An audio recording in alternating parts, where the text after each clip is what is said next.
Steve Newport's Alzheimer's disease has slowed considerably. Some of his symptoms even reversed, thanks to an unlikely treatment prescribed by his wife, Dr. Mary Newport, a physician who runs a neonatology ward at a Tampa, Florida hospital. She became determined to help her husband after he failed the so-called Alzheimer's clock test.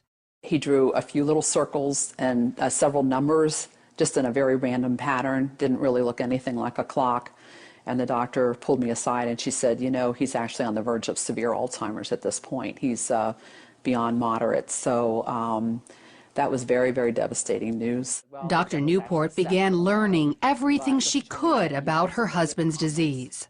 It appears to be a type of diabetes of the brain, and it's a process that starts happening at least 10 or 20 years before you start having symptoms. And it's very similar to type 1 or type 2 diabetes in that you develop a problem with insulin. In this case, insulin problems prevent brain cells from accepting glucose, their primary fuel. Without it, the cells eventually die. But there is an alternative fuel, ketones, which the cells easily accept. Ketones are metabolized in the liver after you eat medium-chain triglycerides, which are found in coconut oil. So Dr. Newport added coconut oil to Steve's diet. Just 2 weeks later, he took the clock test again, and as you can see, demonstrated stunning improvement. I thought at the time, was it just good luck? Was it a lot of prayer? Was it the coconut oil? And I thought, well, we're going to keep the coconut oil going. Then 3 weeks later, he took the clock test a third time and continued to get better. And it wasn't just intellectually, he also improved emotionally and physically. He was not able to run, he was able to run again. He couldn't read for about 1.5 years.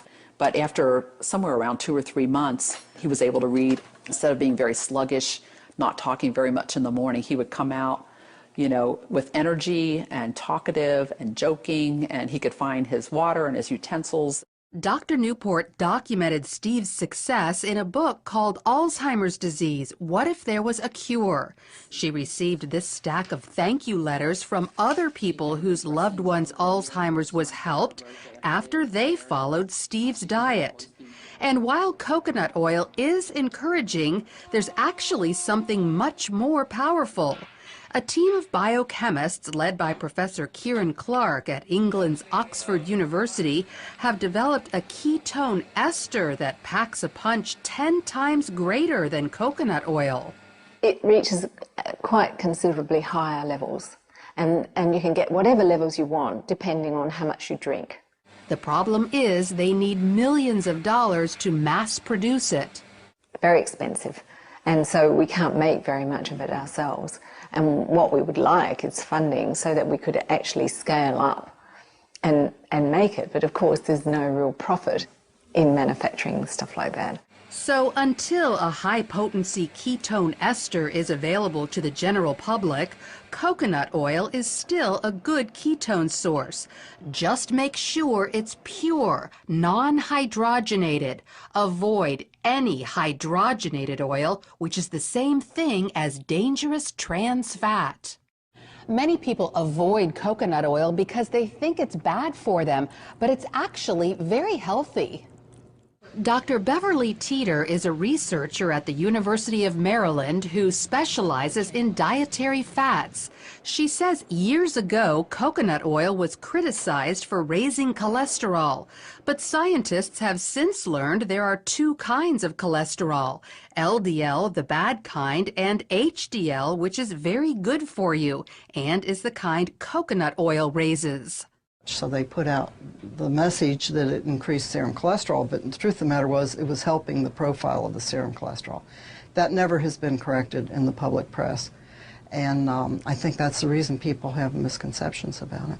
So not only does coconut oil improve your cholesterol levels, Dr. Teeter says the way it helps the brains of some Alzheimer's patients can be extended to people with Parkinson's disease, ALS, epilepsy, dementia, even schizophrenia and autism. And one more thing, coconut oil is a natural antibiotic that also helps kill viruses like HIV and herpes viruses.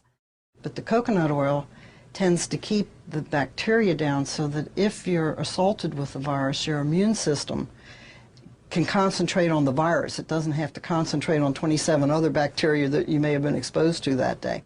So consider coconut oil to improve your overall health and perhaps even go so far as to stave off life-threatening diseases. Oh, yeah, that's good. Lori Johnson, CBN News. Food a lot.